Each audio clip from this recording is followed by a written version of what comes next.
Hey, y'all, in this episode of the Carolina Chuck Podcast, we're going to talk to the folks from the Fort Drum Rodeo and Equestrian Club. Y'all check them out. Be good. Peace out.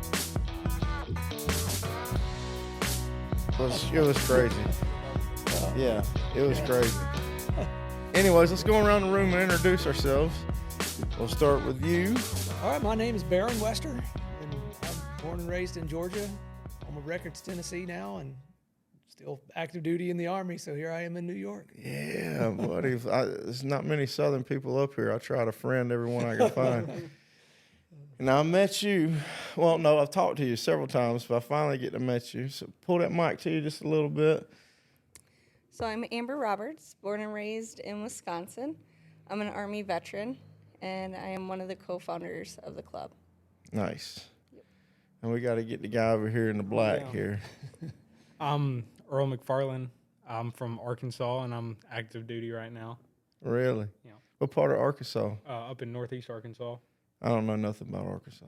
But no, my grandma was from somewhere over there in Arkansas, but she ended up in South Carolina, married a Navy guy. Then my mom was born in Oregon, which was raised in South Carolina and from South Carolina. But, you know, I guess I got some Navy in my blood because he passed away real young. My grandpa did, so I never really got to meet him. But so you guys are it's the Fort Drum Rodeo and Equestrian Club, correct? That's right. And how long has this been going on? And you're the founder, right? So we founded the club last August. Yeah. So this is genuinely the first year that it's going. Yeah. So it's very new. So and where's Keith at? I thought he was gonna come. He is very active in pursuing his bull riding career. Yeah. Yes. Yeah. So I see him all over Facebook now. Yeah, he's doing good things, and hopefully he'll get to join us again soon when Yeah. that kind of plateaus out. All right, good. So tell me about your club a little bit. So our focus is more Western performance type events, but I think for people not involved in horses, equestrian is a word they understand. Yeah. But it's rodeo, so your traditional bull riding, bareback riding, roping barrels, along with cutting and reining cow horse. So those are very Western, ranchy oriented. What's cutting? That's where you would ride your horse into a herd of cattle. You're going to cut one out. Oh. You're mimicking like the trail boss, Right. getting a sick cow out. And then you have turnback who try to push that cow back to the herd. And you demonstrate your horse's ability to play defense. It mimics one of the cowboys trying to rope that cow to doctor it. Right. Oh, that's pretty. I mean, that's the most relevant one they got, right? Yeah, definitely. It is pretty. It can get pretty ranchy out there. Yeah. We do, right? Well, that's cool. So how much? So did you put on an event over the summer? Was it? We did. So we did do a bull riding school in the spring. It was the Captain Aaron Blanchard Memorial Bull Riding School. Yep. And then we did our How to Be a Cowboy series, which Earl and Baron were participants. And basically what that was a 5-event series teaching them about how to do ranch-specific type skills. So roping, riding, working cattle, doctoring cattle. Moving a herd, Yeah. getting a herd to stop. Man, that's awesome. I grew up on there's a what was it called, the Brown Rodeo down in South Carolina. You know where Gaffney is? I'm not real familiar with that. Yeah, it's on the way to Charlotte. It's off of 85. But they used to have a rodeo down there, and we'd go every once in a while check it out. I mean, I was always fascinated with it, but a little terrified. Well, you know, that's the fascinating thing. So a lot of people automatically associate cowboys with Texas.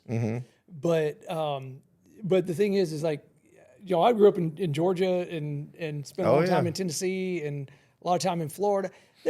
Like rodeo is popular just about everywhere I've been. There's rodeos. And I was stationed in Washington State. There's big rodeos out there. Really? So it's like I don't know. I think that rodeo is kind of that really sort of a classic American sport. Yeah, that is really ubiquitous. I mean, it's all over the country. Yeah, which is kind of cool. Because there's a lot of agriculture everywhere, and then you wherever you find agriculture, you're going to find cows and Right. horses, and Yeah. and then you're gonna find people that's gonna do something with them. You know. Absolutely. Well, and that's the thing that I love is that I've always loved cowboy stuff. Yeah, heck And yeah. but everywhere you go, there's cowboys. Everywhere I've been in America, and I've been in a lot of places in America, there's cowboy. You can find cowboys. They're there. And so and I think that there's that small group of people that are not really involved in the culture at all, and they Yeah. only associate it with like the West. Right. But as soon as you start getting involved at all in horse culture or rodeo or any of that stuff, all of a sudden you start realizing, wait a second, there's cowboys in New York. Yeah. Yes. Hey, There are look. cowboys in New York. I work at a car dealership selling cars, and I was talking to this guy on the lot. He sounded like a Canadian to me, and he tried to trade me some cows for a truck, and like he was serious. Right. And then obviously that didn't work out, and I saw him at Walmart. I'm looking at him, when you see somebody you recognize, you talk to him a little bit, and I'm talking to him, and then I walk away. I'm like, who the heck was that? And I'm like, oh, that was that guy. He's trying to trade me them cows. But yeah, back home, there's a lot of cowboy stuff. I met some people in school that was doing some rodeo stuff, and this was South Carolina, and then there's a lot of horse racing stuff. I don't know what that's associated with. There's a lot of. I got into that a little bit on FanDuel because my daughter was into horses big, and I was like, well, here's the thing we can do, and I put a little money on it and watch the horse races, which is I know it's different, but still horse stuff. Yeah, horses have a really unique ability, and they're very charismatic to people. They have that presence and to them that people are just drawn to them. I don't know much about horses, but to me, they've always seem like a big dog. Does that make sense? Like a friendly, you know what I mean? Well, like the dog they mentality. definitely have personalities. Yeah, right? that's They what I'm saying. definitely have personalities, Like a dog would. Well, and the amazing thing too about horses, they're very emotional. They are emotional creatures. And, Yeah. and one of the, and so they kind of are. I mean, they're very friendly, and you can establish a relationship with them very similar. They have to a dog. personalities, Yeah. right? But one of the key differences is dogs are predators, but horses are prey animals. And so because horses are prey animals, you can tell. I mean, their eyes are on the side of their head. They can see. They're very, very attuned to what's going on in the environment, and they're very attuned to the rest of the herd. And which also means that they're very sensitive to emotions, right? And so one of the cool things about horses is they can read your emotions. You can't lie to a horse about what you're feeling. And so working with the horse is what you learn very quickly is you have to be absolutely, totally honest with the horse because it's not going to let you lie, which is kind of cool. So how long ago did you start? When did you get into rodeo and horses? And Well, so that's a hard question to answer. Yes. So I've years ago when my wife and I first got married, over 25 years ago now. Early on, we rode horses very frequently, but it was a very different kind of riding. We rode polo horses. There was a guy that we knew in Atlanta. We didn't really know him. My wife, when she was a teenager, she just knocked on his door and said, "Can I ride your horses?" And he said, "Yeah, sure. Go talk to the stable hand." But he played polo, and so he had all these polo ponies. Really? And on the days of the week where they weren't either practicing or having a match, he exercised them. So 3 days a week, we would go out and it was English style riding. You would get one of the horses and you would run it around a track. 8 laps, and then you would go get another horse and you run around the track 8 laps. And so it wasn't like cowboy style riding at all. And so then off and on, every chance I would get some trail riding or whatever. But then when I heard Amber talking about mentioning the rodeo club and how to be a cowboy series, and I started looking at it and was like, hey, come out and learn how to rope and learn how to move a herd and learn how to work with cows. And I was like, now that sounds fun. It's not just, riding around in a circle is fun, but it's totally different when you get on a horse and you have a job to do. Right, and you're working right. as a team with the horse. And so really it was just this summer with the first How to Be a Cowboy weekend, where that was the first chance I got to actually get on a horse and actually start learning how to do something together with the horse. So you got hooked just then. I did. It was awesome. Yeah. It was awesome. And he did phenomenal. So he won that buckle at his capstone event. So I took him to a horse show, and that I'm a board member on one of the horse clubs, and we made him go show, and he had to work a cow, and he did ranch riding where he had to show the judge basically what they're judging on is that the horse I would want to cover ground with on a ranch and ride. So he had to show that horse was pleasurable to ride, he was smooth to ride. So he won both classes. Wow. Yeah. Dang, dude. I'm hooked now. It was so much fun. It's a blast. Yeah. Goodness gracious. So when did you get your start, Amber? Like, probably in the photo album, probably like 4 or 5. Yeah? Yeah. So, No. my So whole you- life. So you grew up on a ranch or something, or near one?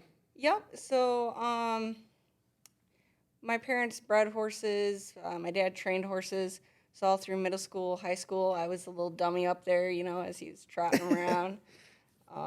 Yeah, and then throughout my whole military career, I PCS'd with my horses everywhere. Really? Except for Germany, and then on deployments. So I'd haul my horse back to Wisconsin. And I used to tell my soldiers, my horse has more PCS moves than you do. Wow. So, no, pretty much my whole entire life, and I've done a little bit of everything. I rode English, went over fences. We bred all-around horses, so I'd show Western and English on the same day. And then I was stationed in Savannah, Georgia. I was driving back from Wisconsin. I was outside of Augusta, Georgia. There was a horse trailer broke down, and pulled over, helped him change a tire. He had cutting horses. And he was on his way to a cutting, and he said, "What are you doing this weekend?" And I said, "Nothing." He goes, "Hey, come up this weekend, ride the horse around a little bit. I'll let you go ride this cutting horse." So, I went, rode this horse for 20 minutes and went and showed it on cows. And I read the rule book, and so it was funny. But, like, when everybody from base that was in my unit showed up to this cutting. So they had coolers. They had, like, those big, ridiculous signs. So, like, I had this whole cheer. It was off the chain. Yeah. And so I came out and marked a 60, and this girl goes, "Why are you so happy? Like, that's the lowest you can score." And I said, "Well, no, the lowest you can score is a 0, a no score." I said, "So, and what it is, after a 60, they don't score it lower, and then if you get disqualified, you get a 0. But I was hooked. This horse went left, right. I almost fell off. Like, it was bucking across the pen, and I stayed on because my spur was in the side of it. It was a train wreck, but feeling that horse fiend, like that cow, was just, it was done. Yeah, you got I ain't hooked looked on back. it. Wow. So what exactly is English? And I'm picturing a fancy horse or something. Is that what that is? Well, they have all like those breeds for the English. They have trail horses. They have the hunter jumper horses. They have the dressage horses. So they can go from a backyard horse all the way up to something pretty bougie. But English, it's more the old style. You don't have the horn, and it's more traditional with like the hunter type stuff. And so hunter is like fox hunting, that type of thing. Wow. Where when you're going over jumps, you don't want a horn. You know what I mean? Yeah. Yeah, so the English saddle, it's a lot smaller than a Western saddle. It's just this little tiny thing. Oh my goodness. And so, and your feet are a little different position. So So it's not like a Western saddle. It's How about you? So I got started. Pull that over to you just a little bit. I got started right after the first How to Be a Cowboy event because I was on block leave at the time. Yep. And I was looking into doing rodeo and stuff, and I'd actually put on Reddit, I'm stationed up in Fort Drum. Is there anywhere I can do a clinic or anything like that? Somebody said, well, there's this place right up the road. They did a clinic. They do like cow horse stuff like that. So I'll go check it out, and every chance I get, I go up there and do what I can. And I got to check out Reddit because I don't do nothing with that. But yeah, so you're from Arkansas. You joined the military right away? Yeah, pretty much. I actually didn't finish high school. I dropped out my last year. Hell yeah. Got my GED and Hell yeah. signed up at 17. As soon as I turned 18, I Yeah. went to basic training. Wow. Yeah, I man. came up here. ROTC happened, or not ROTC. 9/11 happened when I was in 10th grade. So 11th grade, I jumped on the ROTC. I was like, yeah, here we go. And then 12th grade, man, them women drove me crazy. And by the time I getting ready to graduate, I had my girlfriend pregnant and just went to work, and I don't know, just went down a whole different way. But no, that's cool, man. So you didn't do the clinic then, so you just went. No, I didn't do the bull riding clinic, but I've been doing the ranch horse stuff. Yeah. Working cattle, everything. Which I worked cattle back home, but I'd never rode a horse before. Yeah. So that was a whole new experience. Wow. Oh, I don't think I ever rode a horse either. I got to brag on Earl though. Like, so he started off the summer never having ridden a horse. Yeah. And I missed the last weekend because I had to work. But then next thing you know, I see a video of Earl on a horse, like running after a roping calf, Yeah. like swinging and just nailed that thing, you know? So it's just, I think it's It's awesome natural. going from Wow. first time on a horse to actually throwing a lasso off a running horse. That was cool. Yeah, it was when I first started, I couldn't tell the horse where to go. I mean, I didn't know anything. Yeah. So how long do you think it took you to till you got kind of comfortable trotting on it? I mean, I'm still not really, but I do it. Yeah. I think you ride comfortable. I ride comfortable, Yeah, you're but comfortable. sometimes I'll overthink it, obviously. And Yeah. Yeah. No, I mean, I watched my daughter. We took her before we came up here. I watched her learn to ride, and she did it pretty not quick, but we'd go to. They had a little weekend thing where you'd come and watch them go around the circle and step up on a little platform, and she was driving the horse. You know what I mean? It's kind of neat, and I was proud of her. But no, I ain't never done it, and I always wanted to, man. I've grew up on westerns. My mom used to call me. My nickname was the Duke or whatever, from, John Wayne, and I don't know, man. Well, I got to tell you, there's this really neat club. Yeah. I know. That's right here in the community. I know. I've been invited out there several times. Yeah. We have some really incredible individuals who have provided really great horses. Yeah. And so they've been put on horses who are competing nationally on cattle, like out there winning. So the club that I'm with, the Northeast Ranch Horse Association, a lot of the women out there, they've trucked their horses in. We got Caroline. She's a barrel racer background. She's up in Camden. She's brought her horses down and helped. And so that is a really huge thing, just to put out there that people need to invest just like a vehicle. Invest in the best horse that you can ride. And so these horses are helping them do the job. They know the job. They're subject matter experts. And so we put them on really good horses. And when they do the right input of instructing these horses where to go, the horses are getting there. But in an environment, if you set yourself up with the best equipment, you're going to become a better competitor or a better horseman. And so our How to Be a Cowboy series is about horsemanship and being really good riders and doing that job. And so, we're just really lucky that they have really good horses to go out there and ride. So they're learning everything correctly and what right feels like. And so the bar for them as they pursue their horsemanship careers, if they continue on or not, is really at a top tier level. That's awesome. Which is safe for them, and it makes it fun, that they can go out and do these things and build confidence, right? So riding a really good horse, doing the job, provides the confidence for these guys to be really good. That's awesome. And it spoils us a little bit. Next time we go somewhere and pay $30 for a trail ride, we're going to be on the like, what's wrong with this horse? Well, I tell you what, too, how fast Amber actually had me learning. Yeah.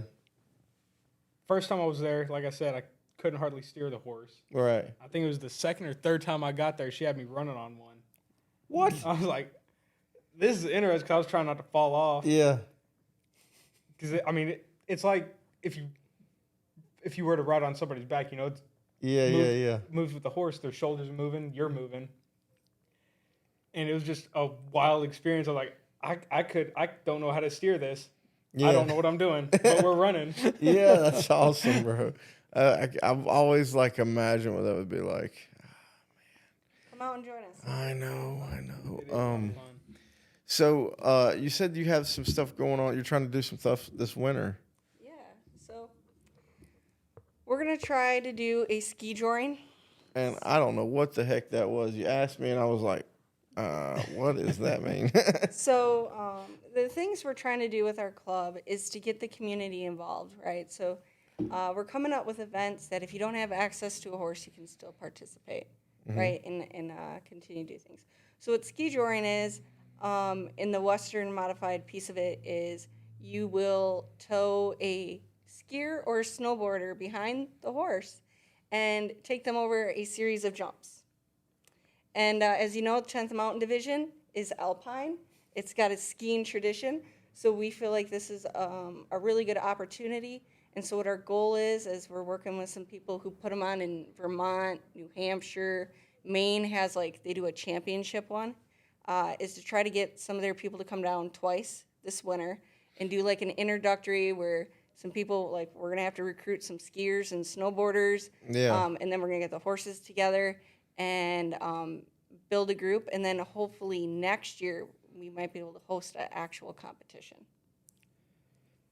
So basically, you're gonna have a horse and y'all are gonna Pulling be a skier on the snow. Wow, That's right. That's got to be awesome. Adrenaline. Yeah. I've never snowboarded nor skied, and nor rode a horse. Man, what am I doing with myself? So you come out to the ski touring. Yeah, I just get it all in one, There you go. So you said you got some goat roping going on now. That sounds like my cup of tea. Yeah. So it's going to be a goat rodeo, is the idea. And we tested it with these guys. So basically, what are your traditional rodeo events? Team roping. So there's goat roping, which is actually picked up in the Western world. At fairs and stuff, they'll have a goat roping, which is a team roper. You have the header and the heeler. We're going to do goat tying. So high school rodeo offers a girls' goat tying, where you ride the horse down, dismount, and you can tie the goat. And the high school rodeo, just by the way, is a really awesome association. They give college scholarships out all the time for their deals. So we're going to modify that so where the people do it on the feet, and you'll just run down, and then you got to tie the goat, which would mimic cattle on the ranch. You have to tie it to doctor it. So Earl and Barron spent a couple times this summer working goats and practicing. And then we're going to have a goat sorting where it'll be in a small pen. There'll be 10 goats. They're all going to be numbered, and it'll be like a family activity. And as they cross over the timeline, you give them a number and you say 5. So they have to go get goat 5, bring it over the line, then 6, then 7, then 8, then 9, 0, 1, 2, 3, 4. And it's timed. So that's what we're looking at doing. So it would be something that people in the community who maybe have an attraction to the Western way of life, but don't have access to horses, but want to be around that, or ranching, any of that type of thing. We really think this is an activity that they'll be able to participate in and have some fun and learn. And obviously, hopefully, we hope they take it serious and maybe pursue a rodeo or how to be a cowboy series. But maybe it's just a weekend where they get to spend time with the family and try a new activity. Yeah, that'd be nice to have something else like that going on. And I guess along with that same subject, I've found that the people in the North Country love country music, right? So, this could kind of go along with that, Yeah. I had a guy on the show. He is, his name's Stephen Calley. Just a couple weeks ago, he comes from a little small town and close to the other side of Syracuse or something. And that's what he said. There's more cows in my town than people. And he goes, I didn't know that being from New York was a thing. Because when I came up here, I was like, dude, I didn't know that there was anything in New York but the city, And I was like, it's vast up here. Then everybody likes country music and all this. I'm like, man, this is kind of like back home, but they just talk like Canadians, Right. Yeah. But I don't know, Yeah. man. I think you might have a good opportunity if we can get it out there and people are interested in that kind of thing. I mean, I went to a couple of concerts around here. They got plenty of cowboy boots for walking around, just saying. Oh, yeah. I do. And, Yeah. and it would be an activity for anybody of any age. Yeah. So whether it's the children or the parent. But I think with our military community and first responders having wholesome family activity that they can do together and enjoy for those times when they are off work. So that's something really key about our club is we're looking for things that are the preventative maintenance or things for people to do so they have something else in their life. So, we're law enforcement, we're military, we're veterans, we're first responders, and we're open to their family members. So maybe somebody does have a horse-crazed daughter and they're a law enforcement officer. Their daughter can participate. The law enforcement officer doesn't have to be the participant. But the idea is bringing those people who have those high-stress type jobs and having a good family activity. And what's neat about these type of events, it does have that adrenaline. Most people that do those professions, They got to get they that. like that. They're particular. They like to train. And it definitely goes in key with that. But that's the goal of our club is to really be a family-oriented organization and providing good, wholesome activities for people that promote the Western way of life. Nice. There is another group that I had a guy in here from. It's the Wounded Warriors Outdoor Adventure. And maybe I get you hooked up with him and see what kind of networking y'all can do to put something. They do mud runs and stuff like that. But I think they're kind of from all over the New York area. So I think maybe there's something there. Oh, yeah. Well, we recently had a young man, Cody, start to get involved with us, but he's one of the board members in an outdoor organization that takes military and veterans hunting. And so that's what they do. They fix up different kind of handicaps and stuff. Earl just went. He got to do one of their duck hunts, actually. They took Really? him out. It Nice. was a lot of fun. Who was that with? What's that organization's name? I can't Put think me of on it the now. spot. Yeah. It's the outdoor rec. I'll have to look at it. But it's pretty phenomenal. But Cody, and definitely if we want to hashtag them in on when you post stuff, definitely. So I'd have to look it up. I'm really bad with that and remembering names and regurgitating them. But there's and this is what's really cool as you start getting into things. I think when people are really serious about providing opportunities and combating the different stereotypes that are within the law enforcement, military, the hero type professions. Right. They network very well together. So we recently started working with Before the Last Call out of Rochester. It's an equine therapy program. So our club, we're open to anybody. You don't have to be here for therapy. You don't have to have an issue. You don't have to be wounded, disabled. We're just a group of people here providing each other mentorship in our sport. Yeah. I call it barn therapy because it is my other passion in life. But it's really neat to see all the different organizations network and help each other. And I think that is just what's in the DNA of silent professionals or people in these careers with selflessness. It's all about networking and helping everybody. So. Did you say that barn therapy? Yeah, for me, that's because that's the other thing that's fascinating about the rodeo club is that part of it is the getting a chance to ride horses and learn cowboy skills. I mean, it's pretty cool when you realize I can chase a cow down on a horse and rope it if I have to. I mean, that's just kind of cool to know you can do that. But the other side of it is a lot of us that are involved in the club. A lot of weekends, even when there's nothing going on, we'll go out there just to work, just to put up a fence or cut some weeds down or burn a brush pile or, just to have a place to go outside and do something. And like me, I can't, it's hard for me to just sit around and do nothing. I got to do something productive and there with rodeo and like ranching or whatever you want to call it, there's always something to be done. And that gives people purpose and you know what I mean, and keeps you going because I get what you're saying. It gives you something to do for sure, and to feel like you're constantly achieving something productive, because it's hard to just sit around and do nothing. It freaks me out. Like, I watch a football game, but I've got to gamble on it. Right. Well, and that's the other thing is there's always something to do out there. There's always something that needs doing. But then a lot of times, it's the kind of thing that you can do it and you can see what you've done. Like we just put that fence there, or we just fixed that gate. Yeah, and you can, absolutely. It's something that you can point at and is tangible. And then you come back the next day and something else is broken and you get a chance to work on something else, So, yeah. I mean, I did a lot of construction before I came up here, and I get what you're saying. When you working on a project and at the end of the day it's done, you're like, it's a good feeling. Yeah. And I think the other big part about it too is just the fellowship. What I call the fellowship of the fire, because especially over the summer when we'd have weekends, at the end of the day, there's always a campfire and we're grilling steaks or doing something, and it's just sitting around talking at the end of the day. Yeah, and that means a lot is the fellowship, because now I made friends when I came up here, but like I was saying, I was in construction.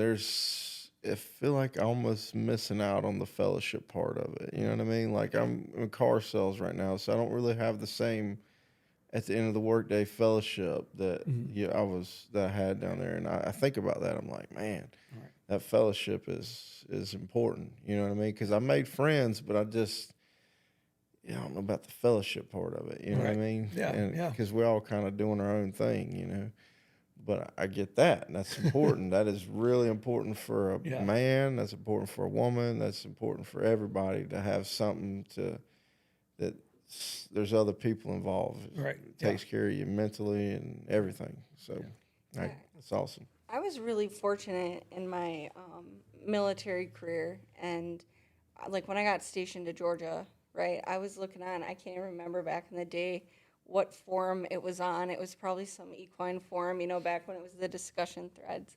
And I met these Ken and Renee Bogdan, and they were out in Dublin, so it was outside Atlanta. So I would drive every weekend from Savannah, Georgia out there, and they put me up in this little double wide they had, and I rode their horses. I worked their horses when they went to rodeos and did whatever. Next thing you know, you're at the table and you're having dinner with them and you're going to church with them. Yeah. The same thing when I got up here. I kept my horse in training down in Syracuse. And every weekend, like, my first sergeant commander knew where I was going to be. Yeah. Come Friday, like, you could keep me all week. I didn't care if I was working in the office at midnight. Yeah. But at 1700 on Friday, and we'd be in formation, you could see me doing the jitter because I was like, it's time to hit the road. Yeah. Same thing. Started out, I'd sleep in my living quarters trailer down there, and all of a sudden, Hoyts invited me into their home. I went to their daughter's graduation. I went to christenings. I'm down there every weekend riding with them. I came back from Afghanistan, went to the horse show, and everybody that I showed with the year before, like, had a cake. They, like, threw a party with me getting back. And so that type of community, I think it's really important. And last year, it was just a Facebook chat that people were in that Fort Drum community saying, hey, there's nothing Western. So me and Keith were talking. I ended up, I had never met Keith before. I jumped in a truck with him and Bo and went to a bull ride in Massachusetts. And, talking, and, like, they had this passion that they wanted to get better in their bull riding careers. And while I spent my 14 years in the Army, I ended up reserve national champion in the cutting. And it was just all these people I met while I was in the service who were really good with cutting horses, and they invested their time and energy in me. And so I looked at them, and I'm not showing right now. I'm a single mom. I can't afford to show at the level I want to show at. And I felt like there was like the 6th suicide on drum about the same time last year. And so I just felt like Lord had this calling that, like, maybe we really need to do something and offer something. I don't know what it's like to be stuck in the barracks. I mean, I lived in the barracks, but I wasn't stuck in the barracks, right? Yeah. I knew when I left the Army, I was going to pursue showing horses. So hopefully what this club will do, if there's individuals out there, that are listening to this podcast, like, if you're trying to find that thing, you're stuck at Fort Drum, and you think there's nothing to do, come try it. And if you come out and horses aren't your thing, like, because some people don't like the smell of horse sweat, You might like cows, and maybe we can pair you up with somebody up here. There's a couple nice farms up here, you know, you can learn that. Or, you know, people out west there's people that just drive tractors in Kansas for 12 hours a day with corn and a beautiful sunset. You know, maybe it's underwater basket weaving, scuba diving, that veterans outdoor thing. I mean, there's a lot of stuff out there for people if they just get out there. But sitting in a barracks room, watching life pass away in it. Yeah. Holy moly. Well, and I'm curious. I know you're supposed to be asking the questions, but I'm curious for you, Earl, because you're there. I mean, you work. I mean, to your left and right are people that are living in the barracks. Right. And you live in the barracks. Yeah. You know. Yeah, I do. And so I'm curious. How is it different for you being really plugged in versus other? I mean, I know there's probably got to be people down in your hall that are just sitting there playing video games all the time. Yeah, there's a lot of them that just sit there, they play all day and all night because there's nothing better to do. All right, man, well, come out here. We're riding horses, you know, we're roping, we're chasing cows. It's awesome. So what about the bull riding thing? Are y'all still doing that out there? So we're getting ready. We've started Hank Kellogg and Tim Parm. Our committee for the bull riding school. We're going to do again in April next year. It'll be the second annual Captain Aaron Blanchard Memorial Bull Riding School. And then what we do is these guys will pair up, and then they haul to the rodeos together. They can go to the practice pen together. So we don't really host a whole lot of events. I know our 5-year goal is to have a rodeo up here in Fort Drum. But right now, we're hosting that, and then we're going to try to get a bareback and saddle bronc school in the fall next year together. But yeah, so we're going to have, this past year we had 13 bull riders. I ended up riding a bull that weekend too, 2 of them. How was that? I'll tell you what, if I was still in my 20s, it would have been all over. We had Cody Custer. He helped form the PBR. Yeah. He was the instructor. And when I got off my second bull, because this is what I told him, anybody can ride 1 bull, right? So I said I have to do 2. Right. All right. So I came off the second one, which I made 8 seconds. And he's like, "You're going to go a 3rd time." And I said, "If I get on a 3rd time, I won't stop." And he goes, "You like it." But I'm an adrenaline junkie. Right. And like, if you see the cow horse sports I do, I mean, you'll understand. So, yeah, and I told him, I was like, I'm a single mom. I'm 42 years old. I got a traumatic brain injury. Like, I don't need to be getting on bulls for a hobby.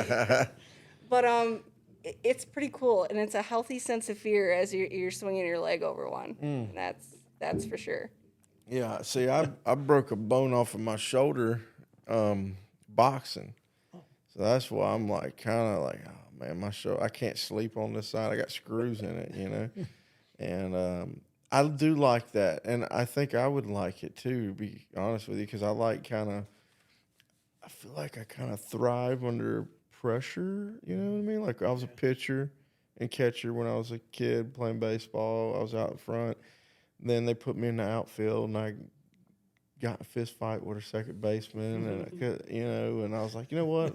Combat sports is my thing. So I started boxing and taekwondo and stuff like that, and just absolutely terrified to be in front of people. And then as soon as I step in that ring, it goes away, and I've got like this amazing like experience where I'm like in control of my life. It's crazy. Like, I don't know. It all slows down. And it's just in the moment. Yeah. And I think if I was to do something like that, I'd be in trouble. And I'm pretty sure I'd have to get more surgery on my shoulder. Well, I'll tell you what, I felt it for a couple days, but as I was crawling in the chute, so they picked bulls for people's level.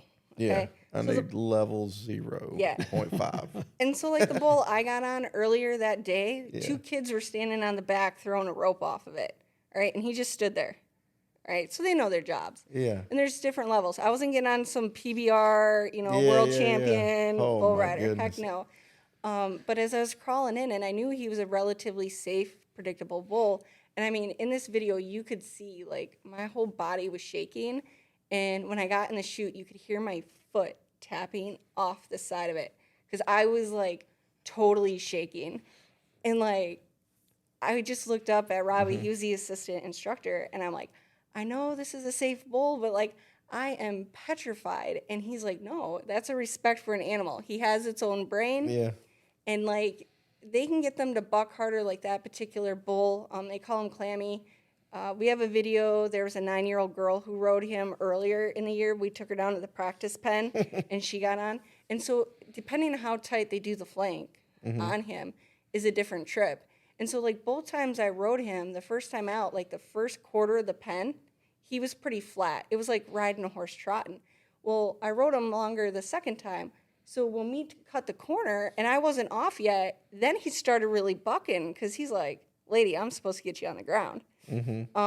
So yeah, and as the ride progressed, he got a little bit more aggressive to get me on the ground. Good stock contractors, when you go to a school, they're not going to put you on an animal that's outside your ability. It's just not good business. If you get hurt, you're not going to come back again. Right. You know, it's what I was mentioning earlier with the type of horses we have for these guys riding. They know their job, they're professionals at their job, and they're building confidence in them. So it's the same thing with these schools. And So we give did you he just buck enough to you get you off? addicted. He did both times I landed, and so this was the other thing. You really need to hold on to the rope and really squeeze and be aggressive.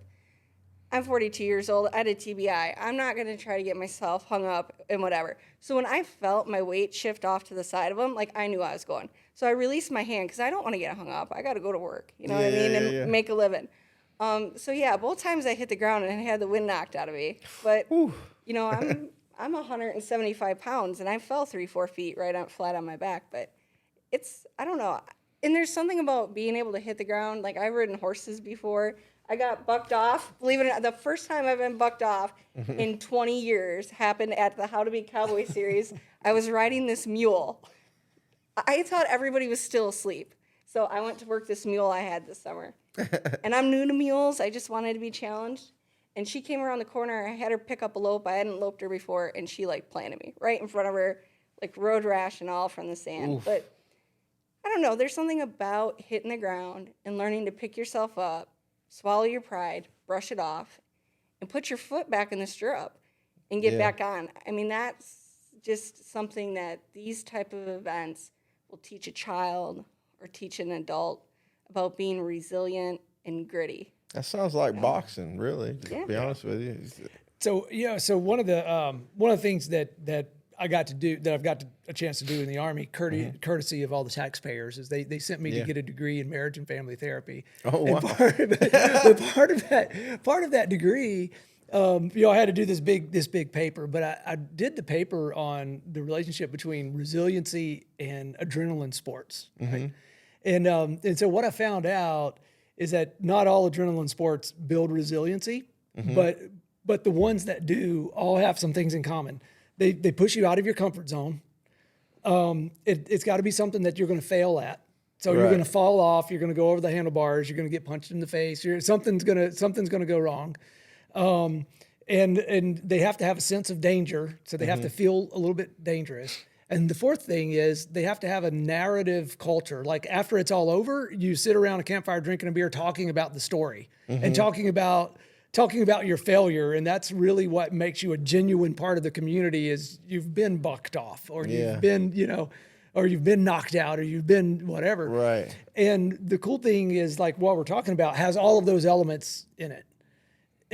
So it has that. It's pushing you out of your comfort zone. There's a chance you're going to fall off. It is dangerous. I mean, people get seriously injured riding bulls, but there's definitely the narrative element too of going back later and telling the stories, Yeah, heck yeah. And so that's very true. I mean, being involved in this, and that's why I think it's so important for people to get their children involved in things like this, is because it builds resilient people. Yeah. Which is very important. And and just like I had my boxing coach on here, we were talking about kids learning to box, and it wasn't to be like a big bully or a tough guy. You actually learn to be humbled and how to deal with problems in a different way, because once I knew I could whoop a guy, you know what I mean? Like when he's barking at me, I figure out a different way to settle that down. I mean, it's kind of not, sort of the same thing, but like I got my nose broke the first time I sparred this past time, and then as soon as I got healed up from that,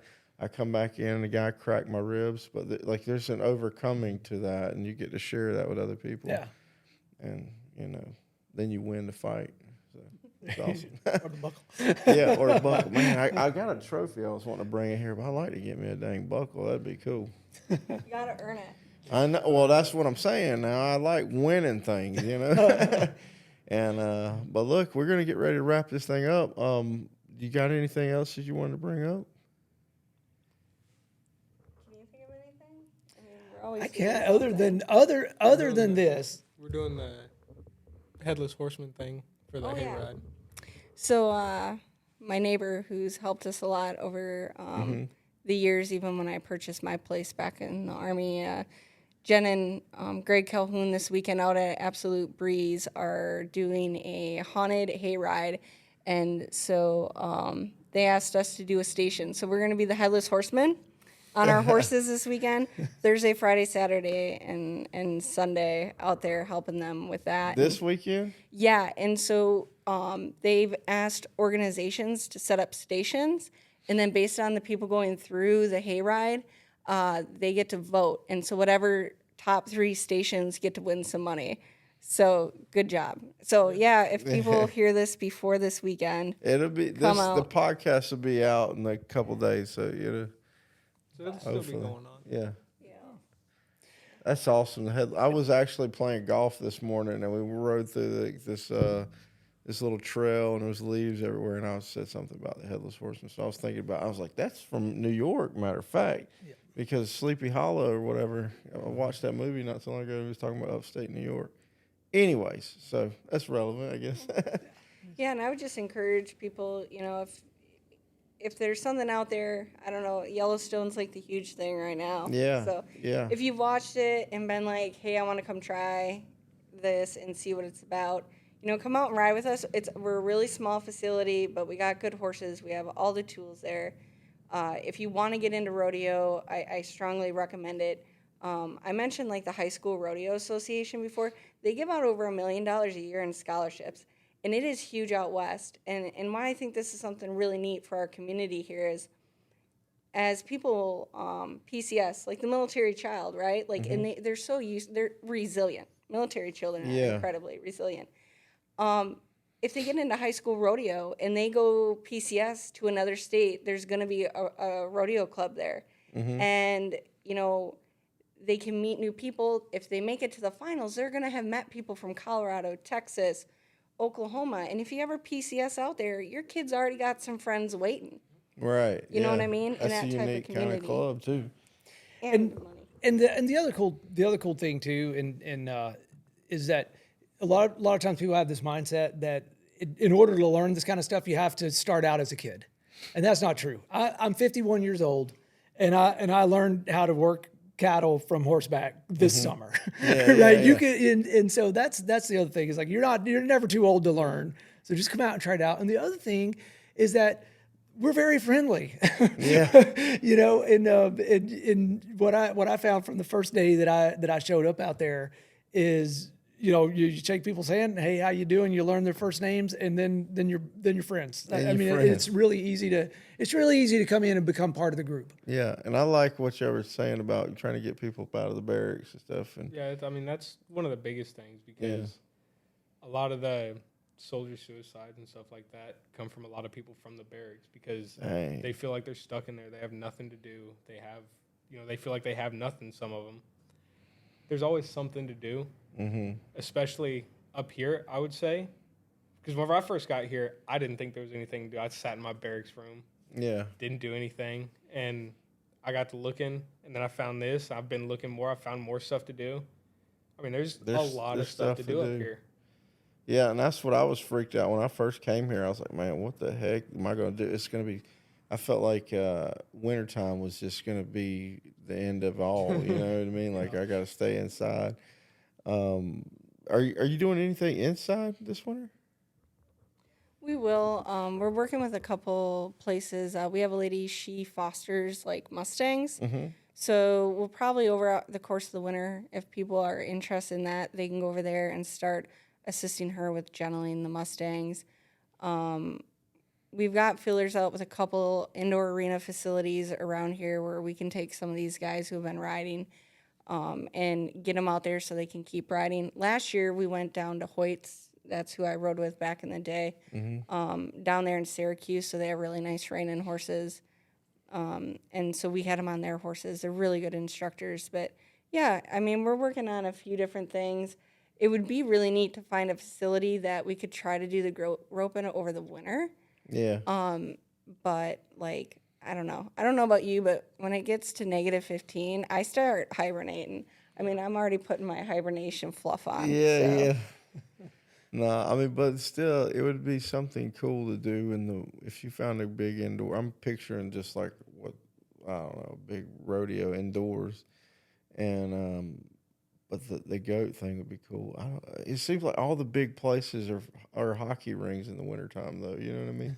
Yeah, that's a big thing up here. And like right about now, all the horse showing up here in New York and rodeoing for competitive wise is shutting down. Yeah. Now you'll have practice pens. So this is a great time. If people are wanting to get interested, like every Sunday down near Naples, there's a couple downstate as well, that every Sunday they're bucking bulls all winter long in covered pens. Now it's not heated, but it's like you can get on a bull for $10-15 a ride. It's the fuel, and which is why it's common in the rodeo industry to have hauling partners. And getting people linked up and go haul. But yeah, there's tons of stuff. And really what Fort Drum Rodeo Equestrian Club is trying to do is pair people with mentors. So like Earl wants to start bull riding. So we're going to get him a mentor. I was going to say, you're going to get on a bull? Yeah. Yeah, I want to as soon as I can. That's one of the things. That's one of the reasons I joined, because I know they do a clinic once a year. And that's something I really want to get into. Yeah. All right, guys, let's wrap this thing up. All right. Thanks for having us. Yeah.